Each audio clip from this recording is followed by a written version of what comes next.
Morning! It's that time again. It's toddler story time, and we're loving being able to share these stories with you.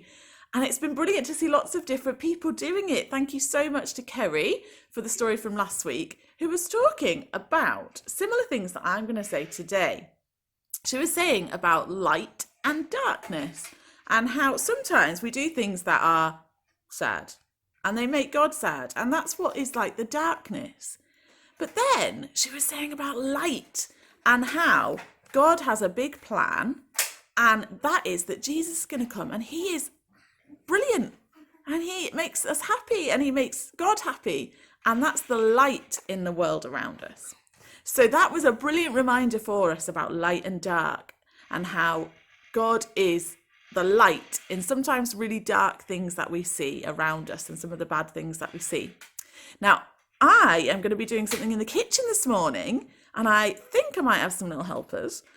So why don't you come and join me, and we can get cracking with what we're going to do today. Come on. So here we are in the kitchen, and I've got two little helpers. I've got a little pirate helper as well, which is a bit strange. Now, we're going to be doing some baking, and we're going to be using this book here, which is called Bake Through the Bible. Now, it's something that I really love to do, as you might already know. But it's something that it really helpfully shows you the stories of the Bible, but through baking, which is a lot of fun.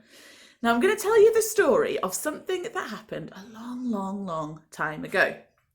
It started when God created a perfect world, and everything was really, really good. And he made perfect people. He made them wonderful so that he could be friends with them, and they could have that friendship with him and walk with him, talk with him, and spend time with him. But do you know what? They thought they knew best. They thought they knew better than God did.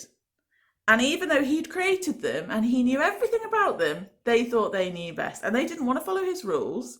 They wanted to do their own thing. Now, have you ever done that? I know I have. Have you ever done that?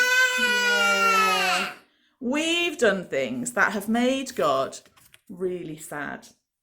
And they might not be really, really bad things in our eyes. They might be things that don't seem that bad, but they still make God sad. And it's basically saying to God that we know best. We know better than the person who made us, who created us, and who loves us more than anything. And you know what? That does make God sad, but he knows what we're like, and he loves us, and he wants us to be friends with him more than anything. He wants us to have that friendship with him. So do you know what we're going to be learning about next week? We're going to be learning about the big rescue plan that God had already planned, because he knows us and he knows that we need rescuing so that we can be friends with him. And it's a massive plan that will make him happy, and it makes us happy, because it means that we can be friends with him and we can get to know him and spend time with him, which is something that we love to do. And that's why we want to tell you these stories. They're not just stories, they're amazing, true events that happened. And it's all because God wants to be friends with you.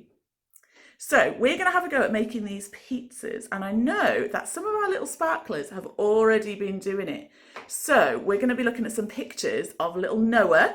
He's been making some and enjoying tasting them as well, to remind us that although we do things that it makes God sad sometimes, he has a bigger plan that makes him happy and makes us happy so that we can be friends with him. So have a go at the craft, have a go at making your own pizzas. Please send us your pictures if you can. Get your mum or dad to send us your pictures, and we'd love to see them. We'd love to see pictures of you doing things, getting on with things. We're really missing you, so please do get in touch, and we'll see you again next week. Bye.